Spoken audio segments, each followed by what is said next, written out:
Good morning, everyone. I'm Megyn Kelly. It's Tuesday, August 12th, 2025, and this is your AM Update. This is Liberation Day in D.C., and we're going to take our capital back. President Trump declaring a crime emergency in Washington, D.C., announcing a federal takeover of the city's police department and the deployment of the National Guard. So I'm going in to speak to Vladimir Putin, and I'm going to be telling him, you got to end this war. Mr. Trump also previewing his message to Russian President Vladimir Putin ahead of their high-stakes summit this Friday over the Ukraine war. And things get personal in New York City's mayoral election, with candidates Andrew Cuomo and socialist Zohran Mamdani trading attacks. All that and more coming up in just a moment on your AM Update. I've been talking a lot about Riverbend Ranch lately because I love their steaks. Those Riverbend Ranch steaks are something else. Riverbend Ranch has taken Black Angus beef to a whole new level. Did you recently hear RFKJ, head of the Maha movement, saying really all he eats is red meat and fermented products? Hello, Riverbend Ranch has got you covered. For the last 35 years, Riverbend Ranch has been creating a very elite Angus herd by using ultrasound to select genetically superior cattle with a focus on flavor and tenderness. When you buy from Riverbend Ranch, you're not only supporting the 64 cowboys and cowgirls and their families who work on the ranch, but you're also supporting over 260 other U.S. ranches and the hundreds of American families who work on them. It is born in the USA, raised in the USA, and processed in the USA. It is aged to perfection for 21 days and shipped directly from the ranch to your home. This is not your average Black Angus beef. So order from riverbendranch.com. Use the promo code Megyn for $20 off your first order, and let me know what you think. riverbendranch.com, promo code Megyn. President Trump declaring Monday at the White House that he has seen enough in Washington, D.C. when it comes to crime, homelessness, and general squalor. The president invoking Section 740 of the D.C. Home Rule Act to take over the city's police department, as well as deploying 800 members of the National Guard to the city's streets. I'm announcing a historic action to rescue our nation's capital from crime, bloodshed, bedlam, and squalor, and worse. This is Liberation Day in D.C., and we're going to take our capital back. We're taking it back. Under the authorities vested in me as the President of the United States, I'm officially invoking Section 740 of the District of Columbia Home Rule Act. You know what that is? And placing the D.C. Metropolitan Police Department under direct federal control, and you'll be meeting the people that will be directly involved with that. Very good people, but they're tough, and they know what's happening, and they've done it before. In addition, I'm deploying the National Guard to help reestablish law, order, and public safety in Washington, D.C., and they're going to be allowed to do their job properly. President Trump also signing an executive order declaring a crime emergency in Washington, delegating control of the D.C. police force to Attorney General Pam Bondi. Ms. Bondi emphasizing the need to make the city safe for its millions of visitors every year. Let me be crystal clear. Crime in D.C. is ending and ending today. We are going to use every power we have to fight criminals here. Families come here every summer. Our museums are free. We have the National Zoo. We have the National Gallery.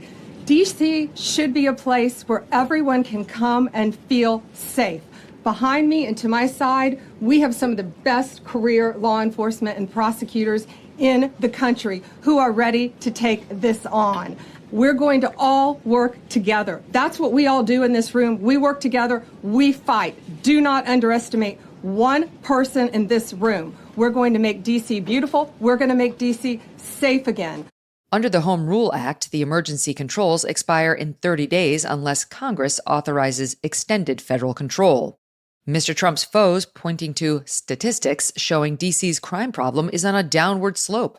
Hillary Clinton writing on X, as you listen to an unhinged Trump try to justify deploying the National Guard in D.C., here's reality. Violent crime in D.C. is at a 30-year low. CNN's Dana Bash using the story as an opportunity to bring up what else? January 6th. I should note that the most violent moment in recent history in D.C. was January 6th. And it was an attack on the United States Capitol by a lot of people who were doing it in the name of Donald Trump. And it included the people who were hurt, included members of law enforcement. And of course, there's the race angle. MSNBC's Eugene Daniels asking D.C.'s Democrat Mayor Muriel Bowser Sunday if Donald Trump was targeting the city due to its high minority population. One of the things that we have seen over and over from the president, from his team, Stephen Miller saying it's like Baghdad in Ethiopia. They seem to hold their harshest criticism sometimes for cities that are majority black and brown. Do you see that, and what do you think that means? I think that I have been dealing kind of with this issue for a number of years. It's kind of easy fodder on the campaign trail, but now we're talking about governing. Mayor Bowser reacting Monday after President Trump's announcement, also pointing to stats that show crime is down in the district, but affirming the city will comply with President Trump's orders while appearing to take a shot at the president's characterization of her city. This year, crime isn't just down from 2023. It's also down from 2019, before the pandemic, and we're at a 30-year violent crime low. We're not satisfied.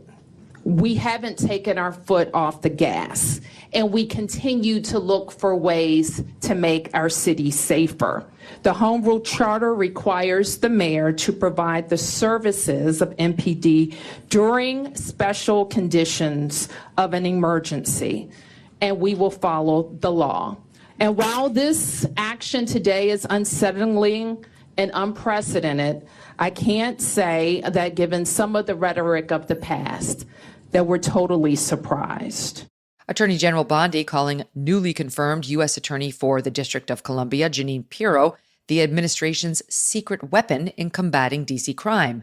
Judge Pirro appearing on ABC to push back on claims that the nation's capital does not need help to combat crime. There is a crime emergency in D.C. And, people say, well, crime is down from last year. Well, so what? Last year, crime was too high. We had the fourth largest, highest homicide rate in the nation. So let's stop, namby-pambying this. What we've got in this great city, and the president has a constitutional obligation to make sure that this city is safe. And he is doing just that by today deploying the National Guard and making sure that there is enough armed forces, enough forces with the DEA, the FBI, the ATF, the National Guard, to make sure that we send a message to young people and criminals throughout the district that we are watching you, that it's not going to be the same old, that we are taking crime seriously. NBC News' Washington affiliate reported last month that a D.C. police commander had been suspended and was under investigation for changing crime statistics in a way that made the city appear less dangerous, allegations he denies. D.C. Police Union Chairman Greg Pemberton announcing his union's support for President Trump's plan, saying in a statement, quote, "We stand with the president in recognizing that Washington, D.C. cannot continue on this trajectory. Crime is out of control, and our officers are stretched beyond their limits." For President Trump, it's not just about crime. It's about cleanliness and the image of the capital city.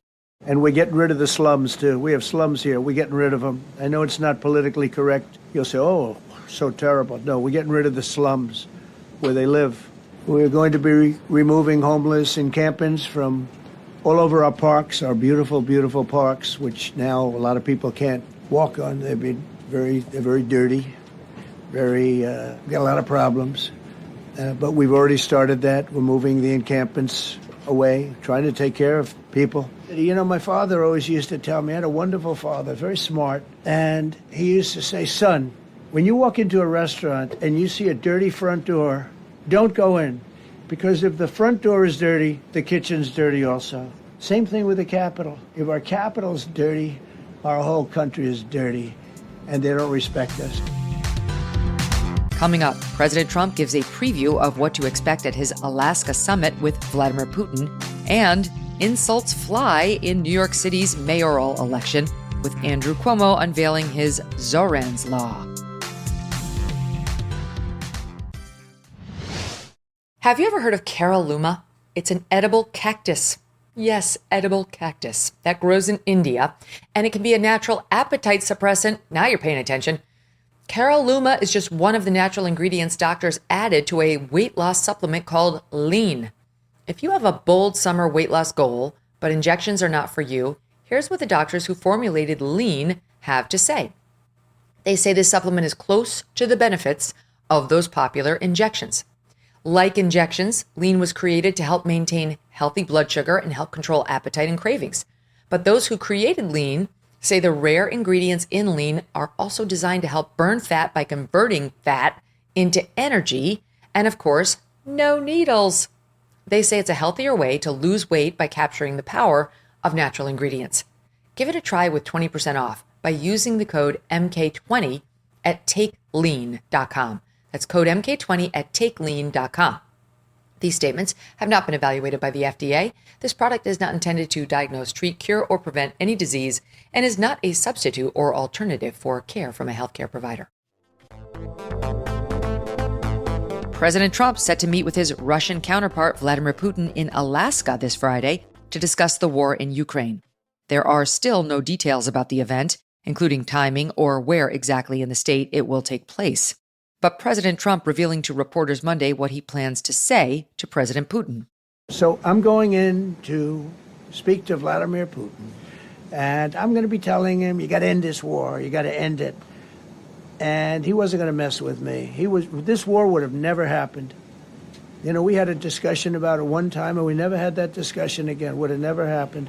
This could end up in a third world war. This could have been a third world war. I don't think that's going to happen now. But I thought it was very respectful that the president of Russia is coming to our country as opposed to us going to his country or even a third-party place. But I think we'll have constructive conversations.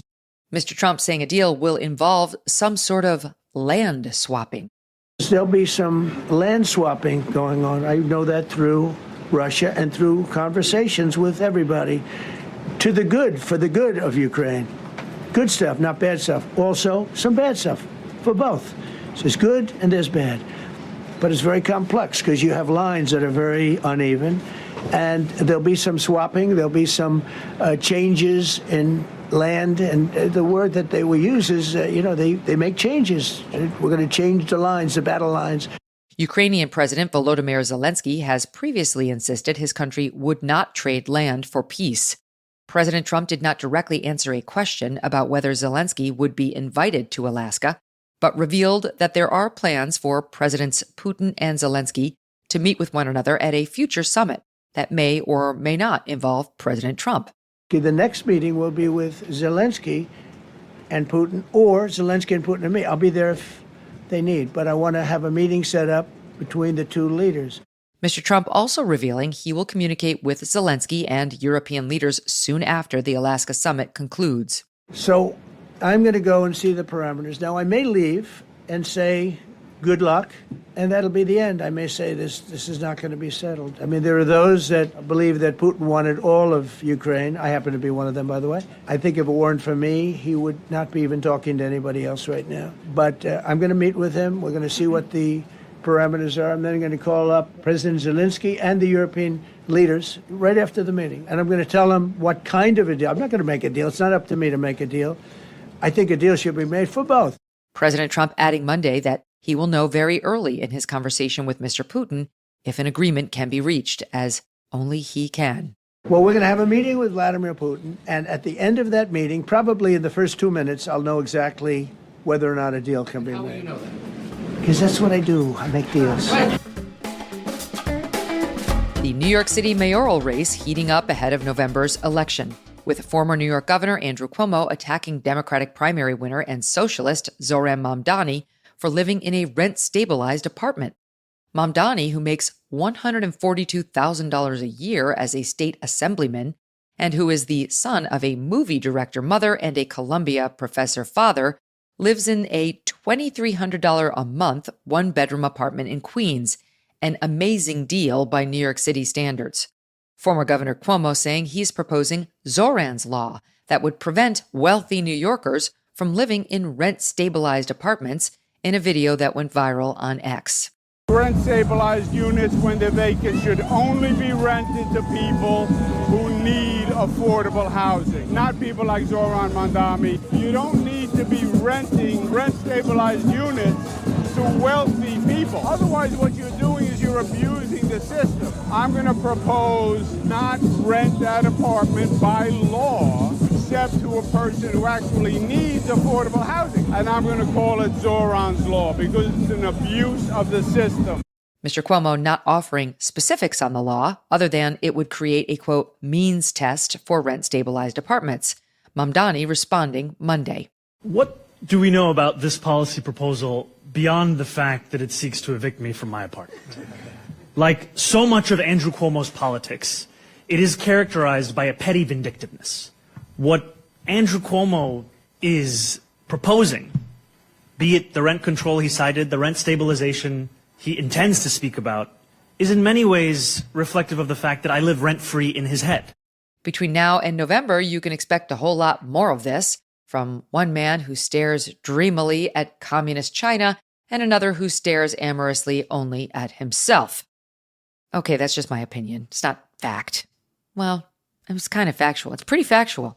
We report, you decide. And that'll do it for your AM update. I'm Megyn Kelly. Join me back here for the Megyn Kelly Show, live on SiriusXM Triumph Channel 111 at noon East, on youtube.com/Megyn Kelly, and on all podcast platforms.